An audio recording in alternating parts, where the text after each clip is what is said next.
Welcome to Spill Your Milk, the podcast where infant feeding, lactation, and orofacial development come together in insightful yet casual conversations. We're your hosts, Nicole Edwin and Kayla Richardson, speech language pathologists and international board certified lactation consultants. We're here to help you navigate the world of infant feeding, airway health, and holistic wellness. Whether you're a seasoned parent, expecting your first baby, or a professional working with babies, this podcast is for you.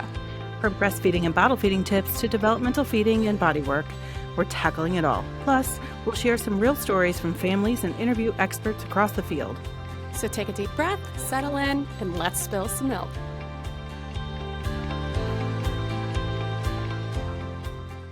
We need to come up with some sort of nice welcoming intro for us. I know. Every time we're like, we're on. Hello. Our awkwardness. Are we recording right now? Yeah, Perfect. I'm including this. Perfect. This is gold. This is gold for us. It just proves how awkward we actually are. But I genuinely embrace our awkwardness. It doesn't even seem like it's like only for me. I'm like, this is how, so we are real people. We are like, this is not curated. Like, So we real. get into a room and. But that's where the gold is, and that's why we wanted to do podcasts, because whenever we're together, it's like, oh, why didn't we record that? Yeah. And then every single time we were like, so what are we going to talk about? Which we have something planned for you guys today. Don't worry. We do. Yeah. Yeah. So we are going to talk about two things, but they go together. We're going to talk about tongue and lip and buccal ties and what we call release readiness in our professional world. And then we're going to talk about a very interesting experience that you had with Quentin this past year, because he just turned 1. Yeah. He just turned 1 on Friday. It hurts me. It's incredible. I'm like, how? Yeah. I sent my oldest to homecoming on his first birthday, but I was also having him on homecoming when our high schoolers went off to homecoming, which is really wild. Oh my gosh. Yeah. Okay. I love that. Okay. So we're going to kind of start professionally, because Nicole and I, we work with babies and older kids. Yeah. No, we work with all ages, and readiness is important for every age. And I think I talk about it more with adults because there tends to be more need for preparation. Here's what I would say about it is I think it takes us longer to get, and I think we're doing all the same kind of work. Yes. And what we mean by readiness is we're talking about making sure, before we send a referral or send any person to get a surgical release of a tie, an oral tie, we are doing all of these things to kind of prepare their bodies so that they have the best outcome. Right? So I do think it's kind of like the same work. That's true. It's just with babies, it's takes faster to move a little faster. Yeah. Just because they're these fresh, moldable little humans. They're so receptive. Yeah. So things change much more quickly, where with, an older kid or an adult, it's like we've had years of compensation and stress. And it's like we have to take a little longer, to take a little bit more care to make sure our bodies are really ready for that. Yeah. And there's always an exception to the rule. Yeah. In every age. There's always an exception to the rule, or there's always an alternative strategy. Like whether it's a phased release, meaning we're doing a little and we're letting the body integrate and then we're doing more, or this person is, or this baby is, to the tip, which is Quentin's circumstance. Yeah. Yeah, for sure. 5th baby, most tied baby. Yeah. Wow. And even my providers were like, if Nicole's asking for a release immediately and a scissor release, this must be really bad. Because under no circumstance, almost no circumstance, would I have made the recommendation otherwise. Do that often. It happens. Yeah, it's unique. Yeah. It's unique. Yeah. So, and I think professionally, I think people who are training in this area, the question I'm, like, asked over and over and over again is, "Well, like, how do you know when they're ready?" And Mhm. everybody wants it to be this, like, Oh my gosh. checklist of, like, things, and, like, I think we will, like you and I right now, we will go through, like, some things we're Yes. looking for, but the problem is it's not something you can, like, check off because these bodies are so different and there's so many variables, and sometimes you cannot reach the perfection that you wanna reach, like, I can't give that check mark, but I get to a certain place where I'm like, "This is as good as we're gonna get. Mhm. I think we're ready." You know what I mean? It's Mhm. it's very much clinical decision making. Yeah, It is it's so not a subjective. checklist. Yeah. Yeah, like, and I would love for it to be super objective and be like, "Oh, yeah," you know what I mean? Because Mhm.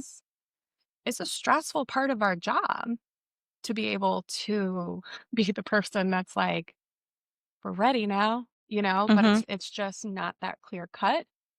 Um, and it requires a lot of knowledge and a lot of experience and the ability to Yeah. shift. I don't know the words I'm looking for, to not be To be so, flexible. thank you. To be Yeah. I was just gonna say, like, you can't be really rigid No, with it, and not you at all. have to work with other providers, and you have to work with parents, and everybody is a team, and everybody has to be on the same page, and everybody kind of needs to agree. And different goals Yeah. and Yeah. different values and different priorities. Yep. Yep. Sometimes we might have to push it a little bit if, like, mom is about to go on come off of maternity leave and, like, Yes. okay, well, we have not totally reached the point we would, but This is okay, a baby's really nervous good system example. is This is a really good example yeah, because it's like looking at and this is what we're gonna get into is like really looking at the whole yeah. picture. But also, just because a parent is coming off of maternity leave, and if this baby is, like, really not ready, that's not an exception. Right. Right. Like we have to take all the variables and kind of put them together and like balance them out Mhm. almost, right? Yeah, I That's agree. why I love our job. I know, me too. It's not It's easy different every day. It's not easy. It's like what I always tell people is the reason that I like it is like I'm doing a puzzle all the time. all the time, which also It's tiring. The burnout is real, I'm like, I get home and I'm like, "Ugh," right? and my family's like, "What is wrong with you?" And I'm like, I've been doing puzzles all day." Like, Mhm. that's what I tell my kids to, like, make it make sense to them is, like, You're giving "That's my everything. job." They're Yeah. like, "Oh, you feed babies." And I'm like, "I'm doing puzzles Yeah, all day." and emotional regulation for other people. Yes. Yes. And feeling that energy Mhm. because yeah, it's so stressful when you're in it, we're gonna Mhm. talk about it. And we both know. Yeah. We've We've all both been there. been in that situation multiple times. Um, and so yeah, there are a lot of emotions and there are a lot of variables, there are a lot of considerations. There's Mhm. just this huge puzzle and figuring out when it's the right time, it's tricky. Yeah. And I've gotten it wrong before. Yeah. Well, you know what? Clear about That that. makes Like, me think of back, there's a specific family that I always reference, mhm, and whether they're listening to this, they're gonna know exactly who they are, yeah, but also value, um, the trauma that they went through and how it should not have been, and no baby after that experienced the same thing, because, like, this family, all of their children are tied or have and just like mine, yeah. we've all gone through all the things, and they are so near and dear to my heart. I've, like, very much become a family member. Um, so this is very, very early in my career in private practice, just a sole provider, traveling all over the middle of Missouri, and I got called to a home visit for, a baby that was getting discharged from the NICU. So a newborn coming out of the NICU, um, it was a attempted home birth, transfer to the hospital, very traumatic, cesarean delivery. So just think all the dysregulation that comes with Yeah. a birth like that. So birth trauma foundation, right? Um, baby's tied, baby's not feeding well, goes to a local tie release provider very early, gets procedures done.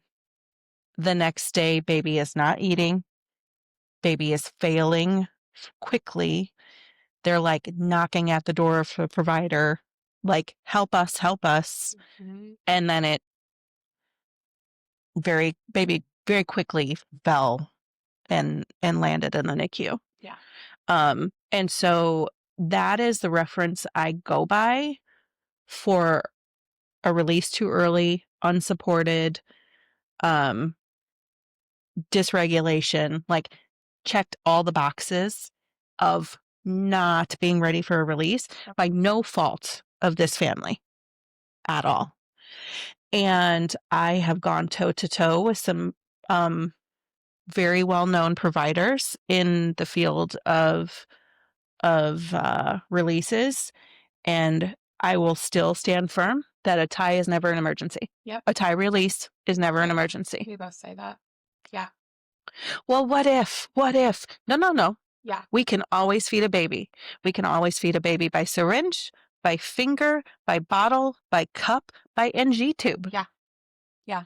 I totally Baby agree. I is think fed first. people are panicked to release those ties because they think it is going to be the thing that gets the baby to eat. Nope. And you and I know better, Yes. but not everybody does. But that's really how you and I even came together. We Yes. just felt the same about that. Yes. Like it's never an emergency, Mm-hmm. but there's good timing and bad timing. Right? Yeah. Like, yeah, it's just way more complicated than that. And so, like, let's like dip into Quentin's circumstance. So Sure. he's born very long labor, not traumatic, nothing. I mean, it wasn't what I had hoped for, but it was amazing regardless. And the tip of his tongue is literally tied to the top of his gum line and all the way through, right? This baby is a vigorous nurser, like wants to be latched, did all of the things, could do all of the things while destroying me. Yeah. Right. And I already have a history of low supply. So we already know I need to pump. We already brought donor milk in. Like we are already supported in the aspect of like, we need to feed this baby. You come in, you work on him. I hadn't even been in his mouth. Do you remember that? No, I was just gonna say, I remember coming in and you were like, I haven't been in his mouth, but this baby is tied, but he is tied tight. Uh huh. And I was like, I You're remember like, being like, I'm so well, proud of you. yeah, I was like, hey, I'm so proud of you for just being his mom right now. Um, Also, I think, I mean, you knew I was coming up there like that Yes. same day. So you Yes. knew you had the support system to not need to go in his mouth. I don't know if I'm going to be able to say that I'm going to have the same kind of restraint uh, when this baby comes, but you knew without even looking Yeah. because of how tight he was, Yeah. because It was bad. he was so bad. He was the worst of all of my babies. And I remember when I examined him, I like said, I was like, this is the tightest tongue I have seen in years. Yeah. Years, Yeah. like tied to the tip. Yeah. And That you've got tongue little could not hands. move. You have little hands you couldn't even get your pinky underneath. Yes. And I I was have like, massive hands. I was like, oof. Yeah. And I'm like, yeah, he's So, tearing me up. and I was sitting there going, I really think that I might have them scissor release the tip of his tongue at his well child visit, Mhm. and then we'll go from there. So at least we can get underneath our tongue. What do you think? And I agreed. Yep. Like, because, well, I mean, you guys were going to go nowhere real fast. Yeah, and Without it. if we had to bottle feed, that's fine, but he was also one that you could only prep so much. Like there was no preparation underneath the tongue. Also, the other thing about him, which was really interesting, is he was very loose in his entire body and always has been. He had a little cranial asymmetry because he kind of got stuck coming Yeah. down crooked, and with it turned induction, that force kind of I know. squished one I side. almost sounded like I'm like, I have to think about this because it was a year ago. Yeah, right. He really didn't need a ton of preparation in general. His reflexes were all intact. His reflexes looked He great. His wanted to body feed. was not tight. He didn't have a ton of asymmetry. Yeah, he wanted to feed, motivated to be at breast. But we did, I agreed. I was like, let's interiorly Give a reset little him, freedom. give him some space, give him some freedom to move. But then we kind of decided that we were going to do some work and some therapy, try to open up the back of that tongue a little bit. Mhm. It really would not budge. Well, even after the scissor release, we couldn't get under his tongue. It took us weeks of therapy with Gina, I know. our physical therapist, and the chiropractor, of course, to finally get underneath his tongue so we could do the full release. Yeah, but he was like a really good example of it was really kind of slow moving Hmm. and we weren't getting a lot of progress there. And we were kind of which is what we're going to get into today. We were kind of we think he's ready. Yeah. But the scissor release took away the pain for me. Yeah. Yeah. So we felt like, Hmm. oh my gosh, when we can take away the pain, then we Yep. have much more time to work with. Yeah. Right. That is one of the things that pushes me. I think we could kind of go through here, some of the things we're looking for, but when the lactating parent is in pain, I am going to push to release sooner Hmm. versus when we're not in pain. Yes. But we have compensations in place. And Yes. you know what I mean? Absolutely. I'm going to work. I don't want to say I'm going to work harder, but I'm going to try to get the baby's body more time Hmm. therapeutically Hmm. than I am if a parent is in pain, Hmm. because that is just miserable. Right. And because we can use things like a nipple shield. We don't love them because they create different compensations, but also it can cut down on the pain too. We're not handing those things out Right. Right. like other places might be. Right. And the goal is to not use it forever for sure. Right. Okay. So if I were going to ask you professionally, we'll come back with Quentin. Let's say in a baby, what are some things that you're looking for? The biggest thing is, so if we're looking primarily, we're talking newborns right now, Yeah. right? Newborn, young infant, Mm-hmm. primarily in the newborn, underneath 4 months. Mm-hmm. I'm looking at primitive reflexes Yep.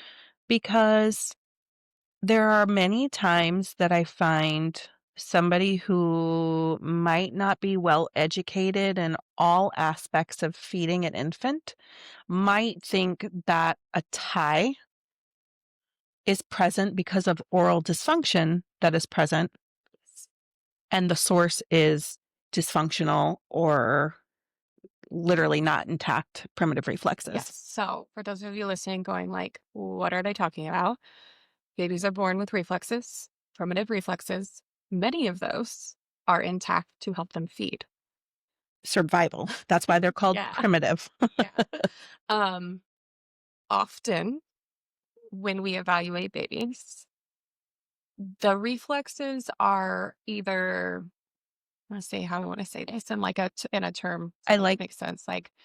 You they're go, they're functional, they're under responsive, yes, or they're over responsive. correct. Yes. So And it's that's the easiest way for a provider to look at them too. agreed.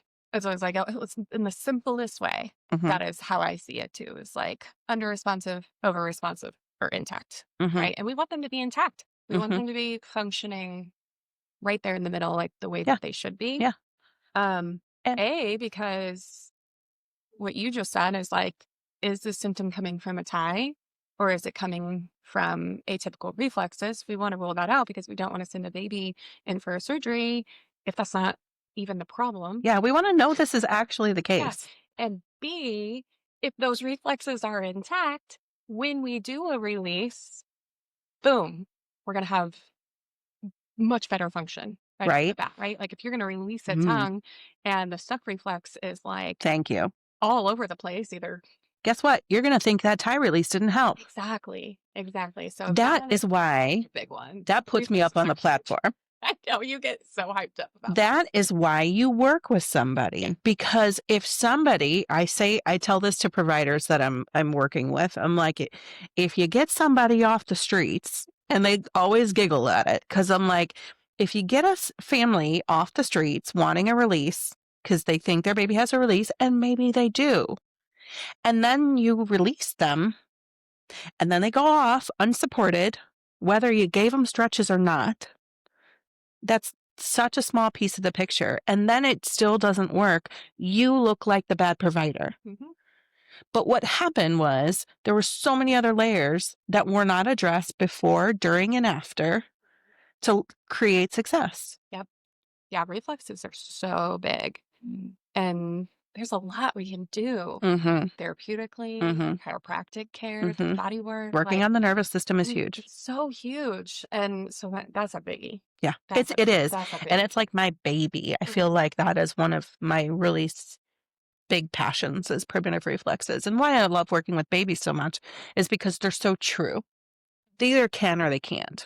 That's And like if they such a can't, good way to something's put it. stopping them from being able to do that. Yeah. Yes, for sure. There's no, Yeah, like, something I don't won't, they want to. can't. And yeah. Yeah, for sure. I would like to give an example here then of like when sometimes I can't get a reflex where I want it Mhm. and I will sometimes send a baby Mhm. is sometimes when they have a hyperactive gag Mhm. and we've worked on it, Mhm. and like And you still still can't get kind of there. I past. can't like get past Yeah. it. Sometimes that release Yeah. will help me get there. Yeah. But like if it's sucking or rooting, I'm like, nah. Yeah. But and the suck, they're such a different, you can look at through the lens of reflexes and you can look at it through the lens of function and tension and like range of motion. You know what I mean? So like, is the suck reflex there, but it's dysfunctional because you have a tie and you have Yeah. tension and compensations and Yes. you know what I mean? Yeah. Yeah. That's why I Like painting love, the picture of like it's a puzzle. right? It is not straightforward. And sometimes even we're like, we want to get these reflexes right where we want them before the release. Sometimes we can't, Yeah. you You know, can only do so much. and to sit on that forever and be like, well, I haven't gotten it. I haven't gotten it. Like at some point you gotta be like, we're stalled. Let's go. There's a reason you're stalled. Yeah, And that's the exactly. other thing I'm looking for too, is I'm looking for Yes. repeat patterns. Yes. So like, okay, you go to the chiropractor every week and you're making steady progress. Ooh, that's a good sign. Or your compensations change or your patterns change. Change is good. Mm-hmm. You go to the chiropractor every week and the same thing gets adjusted every time. Mm-hmm. Or you make change, make change, make change, and then you plateau. Mm-hmm. That's why I love working with chiropractors that understand this, Yeah. because if I'm in a place where I'm like, hey, we're doing okay, but like, what's going on over there? Yeah. We still making progress. No, man, I can't get through this. I can't get Yeah. past Yeah. this. It's such a good Perfect. That's what addition I need to to know. Boom. Because it's not always feeding. And that's what people need to understand too, is it's not always just feeding that's impacting yeah. the baby and the body. Yeah. Well, and then like leading into nervous system, Hmm. it's like some of these babies, their nervous systems are so wrecked that they're just like in fight or flight, Or right? freeze. Or freeze. Those are the scariest babies. Agreed. Agreed. Those are the babies that will not wake to feed. Mm-hmm. Those are the babies that are content to wither away and not eat. I'm fine. Don't wake the Transfer them out sleeping baby, right? to school. Be Like, back I'm at, starving. I just transferred a half ounce. I'm content. you know, I know. Oh my gosh. Eh, Those, Yeah. we see them, I see them kind of often. right? And they like, I'm like, I have a very watchful eye on you, little one. I don't Like, we trust you. cannot, yeah, trust you in trust issues for sure. Mm-hmm. Okay. So reflexes and nervous system. Mm-hmm. You and I could go on and on about I this. know. Like, I know. like that is like so top tier for us. Um, So, tension and body symmetry. well, But we haven't left nervous system, I think. So the biggest thing for me is the moral reflex. yeah. So the startle reflex. Yes. So if we've got a baby that's in really significant fight or flight, what is going to happen if we release that baby? Go for surgery. That baby's not going to receive Salve. that change, Yeah. Yeah. right? Right. So we're going to work on regulating moro. We might still be a little hyperactive, but if we go from big hyperactive to a little hyperactive, I'm fine with that. But if we have a baby that does not tolerate you being in their mouth because they're like, or they're not letting you in, or they're literally losing their mind and dysregulated and unable to calm afterwards, that's where the nervous system comes into play in preparing the nervous system to be in a state of rest and digest and acceptance. That's why we work so much inside the mouth when they're ready. And it's not just for baby's nervous system, it's also for the parent's nervous system. So they're both very calm and comfortable being in each other, not each other's mouth, but the parent being in the child's mouth, and they're still calm and they still feel safe. Because if they're that extreme fight or flight or shutdown, of course, but those are honestly, if the shutdown baby is feeding and growing, they're more Agreed. accepting of being in the mouth. So I'm more worried about the babies that are fighting. Me too. Me too. Those are the ones I'm like, hard stop. Right. Get my heels in. Because guess what? Those are the babies that'll stop eating, Yeah. Yeah. bottle or breast. Yeah. Exactly. Yeah, for sure. I'm with you. Yep. Mhm. So now we can go to tension. Okay, now we'll go to tension and body asymmetry. So, okay. I think the number one question I get from parents, like when I see this, when I'm like, oh my gosh, they're tight everywhere. It's never just their mouth, Right. right? It's Yeah. everywhere. Their hips are tight, their trunks are tight, their shoulders are tight, their necks are tight, and they're like, why is he like this? Mm-hmm. Right? And so I'm always like, it's not anything that you did. Like some of this can happen just from positioning in utero. Yep. Absolutely. Truly. Like, and then we have the birthing process, Right. which can also cause some hiccups there. And Mhm. so, but the biggest thing is like, we'll go back to this every time. I think no matter what kind of little area we're talking about is having tension and asymmetry, cranial asymmetry, cranial tension, tension in the mouth, tension in the neck.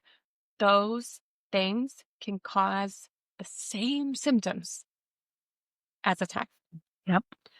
So I cannot be confident that a tie needs to be released with that kind of asymmetry and tension in a body. It's a big smoke screen, For like a real big one. Oh, that's a good word.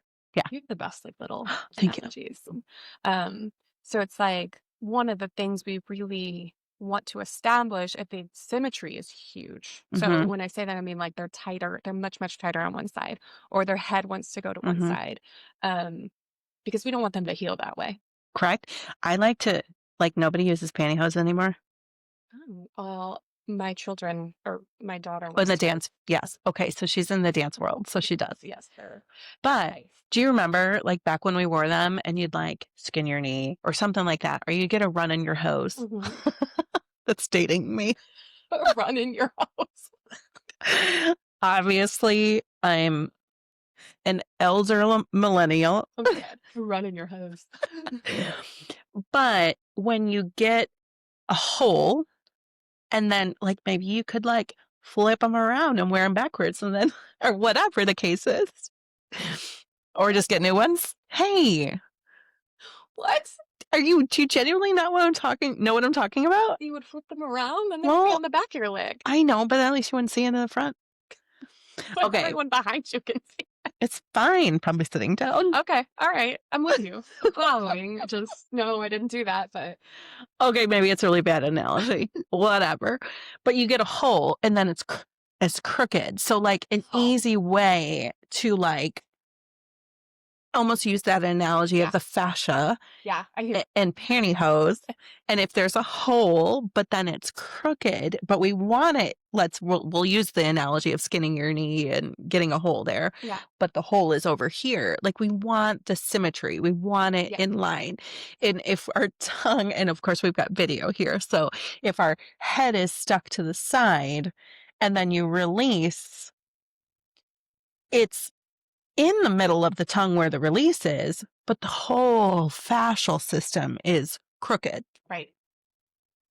So we're not going to get a symmetrical release as we heal. Right. Yes. That's a tricky one.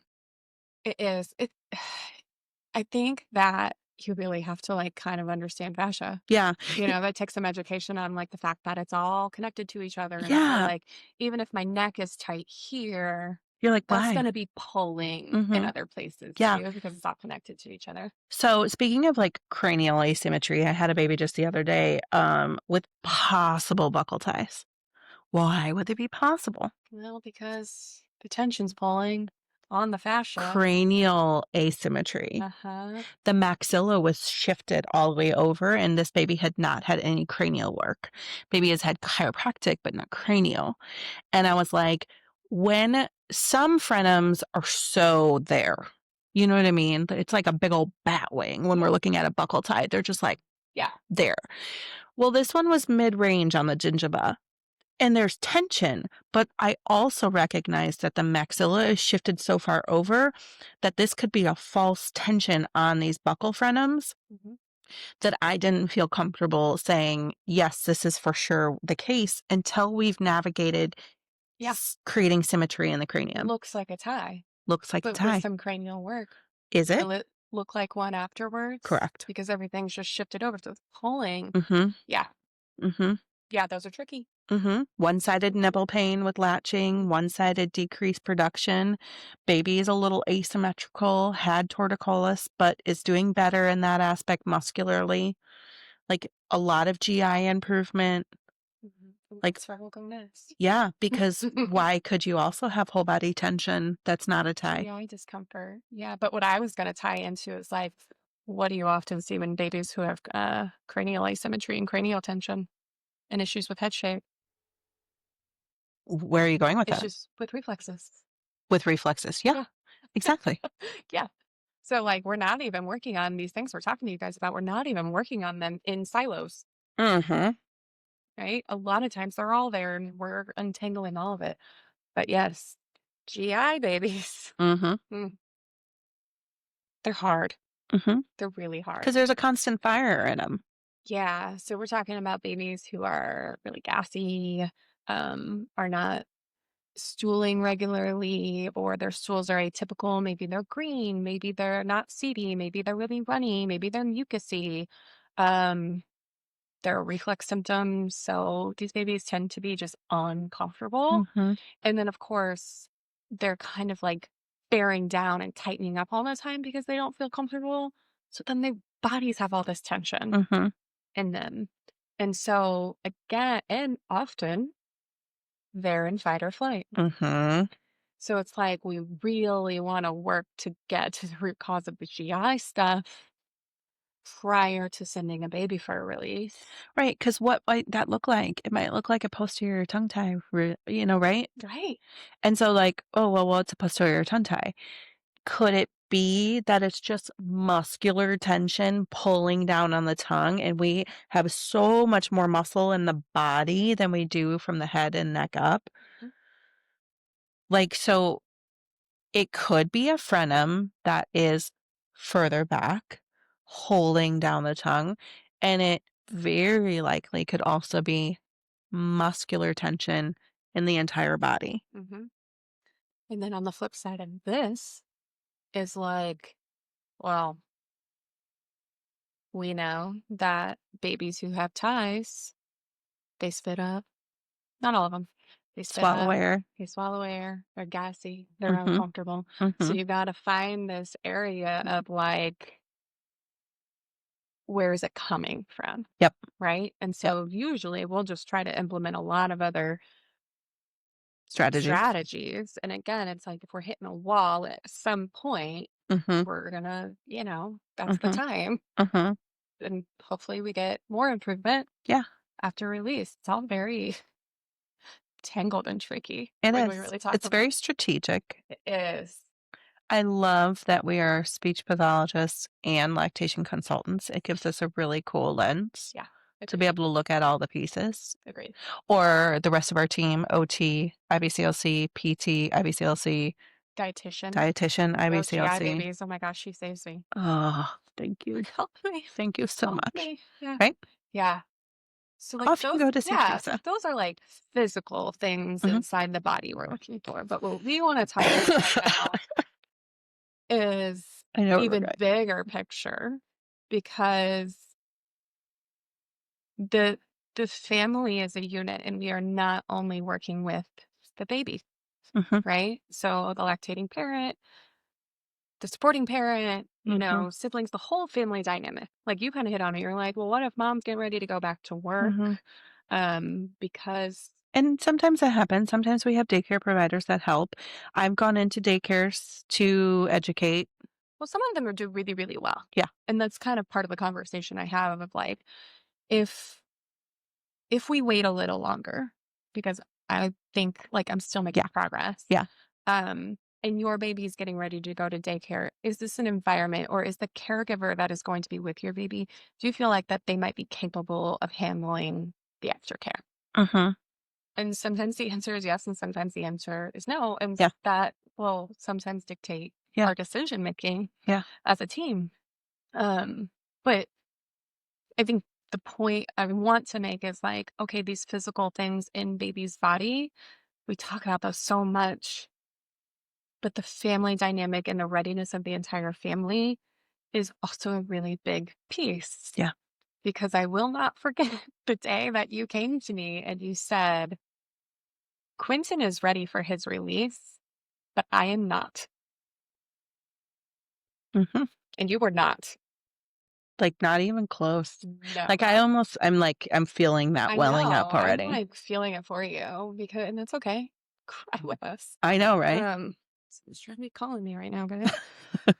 Busy. Yeah. Um, yeah, emotionally, Mhm. you were not ready to go through that. Yeah.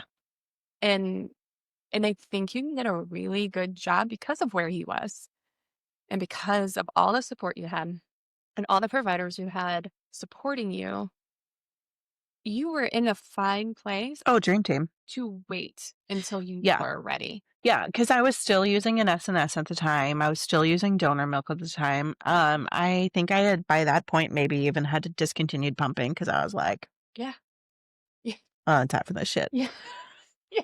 Like, thank God for my donors. For real. Because, and I had learned that with my other babies too, which, we have a different episode on that is, um, after my fourth, I learned that I actually have a chronic low supply for about 3 months. In which Rachel like, I mentioned that to her years ago, and she's like, "Oh, well, that's really interesting. That's hormonal." And I knew that, but I never applied it to myself. How interesting is that? Of course. But that speaks to, like, my experience again with Quentin, Mhm. with I knew all the things and I still couldn't execute. Yeah. But I think you were trusting yourself enough to like, I don't know, maybe not. We did get him released. I don't even remember how old he I was. don't He know, might have been a month.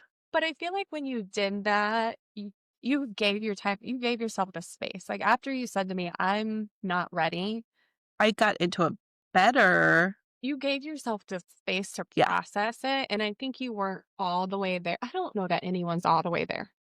Yeah, I also didn't realize that I was experiencing as much postpartum anxiety as I was. Yeah. Like while you were in it. Yeah. Yeah. Yeah, and depression. Yeah. You know what I mean? And, so he did get released. He got his lip released. He got his tongue released. It was exquisite. It was beautiful. It was It's good beautiful. work. Yeah. Yeah. And, he was in a really good place for it. He handled it great, like, all of the things. He really did well. You did. Our chiropractor was back there with it, and she's like, "He, like, didn't even cry." Yeah. And, um, yeah, I don't even really know where to go from there other than the fact that I did not do post-op care. Yeah. Like, almost none. Yeah. I did his lip a little, Yeah. and his lip did really well. Um, so I have a lot of children. They have all had various ties. I have navigated tie releases with them as babies, older children, teen, like, I've done all of the ages. I have had to releases myself. I work with children and adults every single day navigating releases, and I was not prepared for the emotional reaction that I had. Yeah. when I think that's what surprised you about it yeah, and I didn't know how to handle it. because you're like, I've done this so many times already. Like, then not even just perfect. Like, it would make sense if like you've never done it personally Oh, and you yeah. had only been doing it Yes. professionally and you were like, oh my gosh, like this is totally different on this side. I think what I saw really throwing you off was like, done this with my other kids. Like, I've been through this before. I've done it myself. I know what it's like, and I can't get there.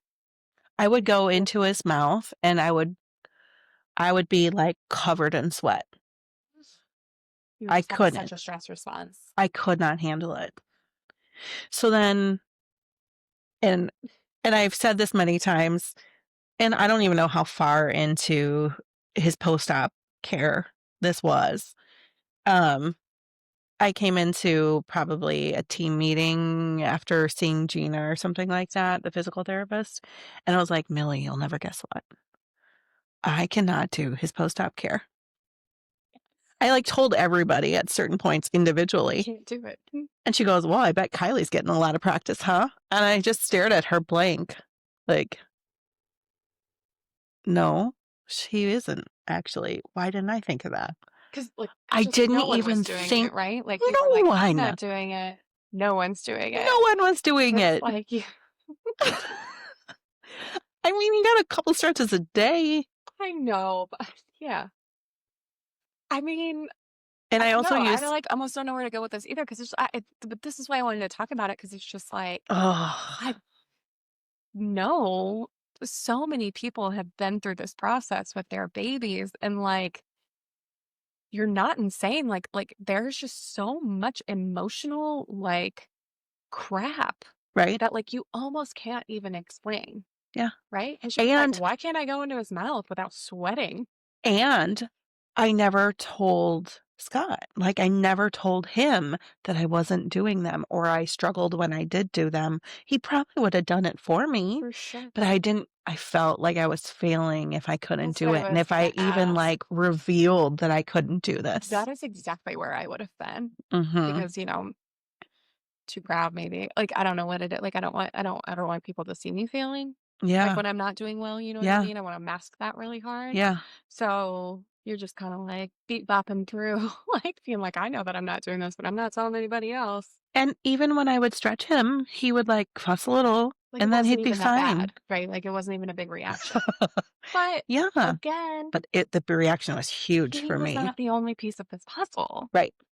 So it's like really checking. I mean, you probably do it even more now, but like I like check in on my you know what I mean? Like Mhm. how are How the are stretches you? going? And they'll be like, oh, they're fine. And I'm like, how are you feeling? And even when I'm preparing them ahead of time, Mhm. there's a big conversation about, I say, release day is hard. Mhm. Like, I will not downplay that. Your baby's, it's a mild surgery. The risks are very low, but it's still a surgery Mhm. and it's very stressful and nobody wants that. Yeah. But what I want you to really be prepared for is that your release provider is going to give you a stretching protocol to maintain that wound or Mhm. to, there's the word I'm looking for. Well, manage it. I got like, Yeah. yeah, like wound care. Optimize It's wound healing. care. Yeah, optimize Mhm. healing. Thank you. Um, and that is going to look like getting into your baby's mouth and stretching on that wound multiple times a day for weeks. Mhm. And it's hard. Mhm. It's really, really hard. And it's why we give them the information ahead of time because you don't really receive anything in that day. No. Like you can't take in any new information in. Mhm. And it's also why it's really important to bring a partner with you, Yeah. any sort of family support that you can, Yeah. because you're not going to hear it. You're Yeah. just there to Agreed. collect up that baby and feed that baby and love them. Agreed. When Audrey had her son, I was taught that day. And Right? uh, who knows? Yeah. You know what I mean? Um, I'm sure people are wondering, how did he heal? His lip healed beautifully. I by that point I wasn't in pain and I would say it is possible he'll need another release, but we'll see how function goes. He's a very successful eater, a very successful breastfeeder, With bottles, breakfast. cup, Yeah. breast, I mean, all the things. Very functional. He's very functional. There is no more tension. And because of the severity of his, I mean, he literally went from 100% tied Yeah. to 50% tied. So I think because there was so much benefit collectively Yeah. that I was okay. Mhm. And he doesn't have scar tissue. He is tighter than he would have been if I had kept, like the word I said, optimized his wound care. I also used serapeptase too, Okay. because it helped me. I could like set that in there, and I recognized that like he was not getting the frequency, but at least if I used that enzyme, it would help keep the tissue softer, which is a really good tool. Mhm. And Everybody did. Yes. yeah, Yes. so there was still benefit. Yeah. I wish it would have been different, but it was such a I think something you even said, you're like, "I don't think you ever would have been prepared, No, and that's what I was gonna say. I mean, fully I ready." don't know that you could go, with some of the stuff with our kids, and we can look back and we're like, "Oh, I know better now. I would have done this differently." I don't know that anything could have been done differently Mm-mm. just because of where you were. I think what could have been done differently is that I said something sooner Mhm.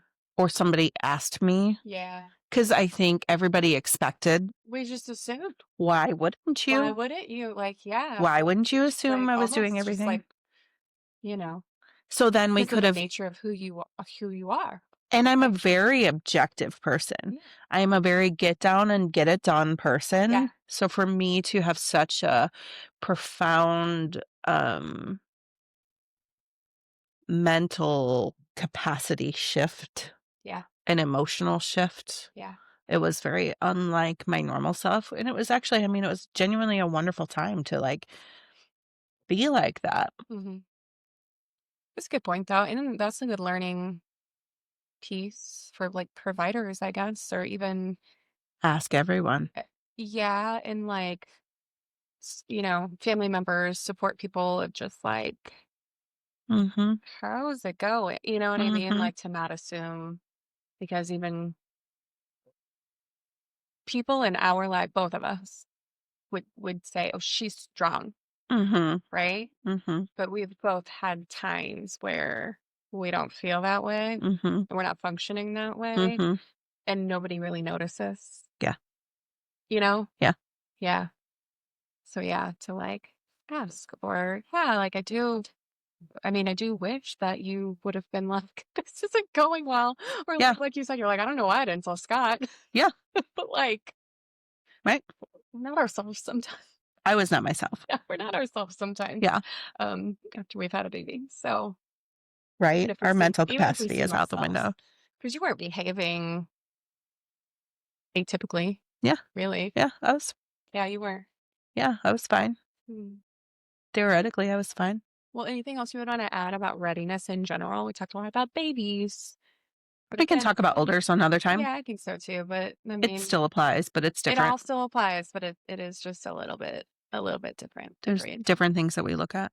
Okay, cool. I loved that. That's was Yeah. educational and like emotional. Cathartic. Yeah. Yeah. All right. We're out, guys. Thanks for tuning in to Spill Your Milk. We hope today's episode brought you some clarity, comfort, and practical tips for your feeding journey. Don't forget to subscribe, leave a review, and share this podcast with fellow parents and professionals who might need a little extra support.